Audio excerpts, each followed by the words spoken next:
تلنگانہ کے ورنگل شہر میں صوفی بسفا حضرت الحاج قاری شاہ بابا محمد تاج الدین نظامی چشتی رحمۃ اللہ علیہ کی 7ویں سالانہ فاتحہ کا انعقاد عمل میں آیا۔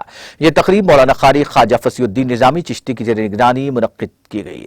اس موقع پر مقابل حسن قرأت و اذان میں 10 دینی مدارس کے کامیاب طلباء کو نقد انعامات کے علاوہ مومنٹوز سے نوازا گیا۔ اس تقریب میں حضرت مولانا سید شاہ بختیار بیابانی نامزد سجادہ نشین درگاہ قاضی پیٹ، حضرت سید شاہ یحییٰ قادری شعیب بابا سجادہ نشین خانقاہ قادریہ، حضرت مولانا الحاج خواجہ جعفر العابدین رضوی محتمم جامعہ خیر العلوم، حضرت مولانا میر ادریس علی اعجاز امام و خطیب مسجد نعمانیہ ہنم کنڈا نے مہمان خصوصی کی حیثیت سے شرکت کرتے ہوئے خطاب کیا۔